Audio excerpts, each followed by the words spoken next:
Kohalike omavalitsuste volikogude valimistel kandideerivad erakonnad, valimisliidud ja üksikkandidaadid. Kohalike omavalitsuste volikogude valimistest võtab sellel aastal osa 7 erakonda. Erakondasi saab jagada vasakpoolseteks, tsentristlikeks ja parempoolseteks. Eestis liigituvad vasakpoolseteks erakondadeks Eestimaa Ühendatud Vasakpartei ja Sotsiaaldemokraatlik erakond, tsentristlikeks Eesti Keskerakond ja erakond Eestimaa Rohelised ning parempoolseteks Eesti Reformierakond, erakond Isamaa ja Res Publica Liit ning Eesti Konservatiivne Rahvaerakond.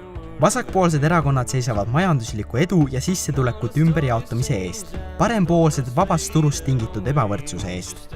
Vasakpoolsed sekkuva poliitika eest. Parempoolsed mitte sekkuva poliitika eest. Vasakpoolsed kollektivismi eest. Parempoolsed individualismi eest. Vasakpoolsed internatsionalismi eest. Parempoolsed rahvusluse eest. Tsentristlikud erakonnad üritavad leida keskteed erinevate maailmavaadete vahel või valida kindlas valdkonnas neile sobivat seisukohta. Sellegi poolest erinevad seisukohad tihti sõltuvad erakonnast ja valdkonnast.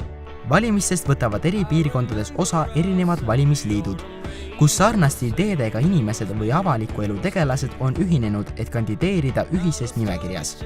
Valimisliidud on üldiselt spetsiaalselt kohaliku omavalitsuste valimisteks kokku pandud seltsingud, kes seisavad üldjuhul oma kodukoha ja kodukonna huvide ja probleemide eest. Kohalike omavalitsuste volikogude valimistel saab kandideerida ka üksikkandidaadina, ilma erakondliku või valimisliidulise kuuluvuseta. Täpsemat infot erakondade, valimisliitude ning üksikkandidaatide väärtuste ja programmide kohta saad leida veebileheküljelt valimised.ee või nende veebilehtedelt. Sinu hääl loeb, mine valima! Video tõi teieni Eesti Õpilasesinduste Liit.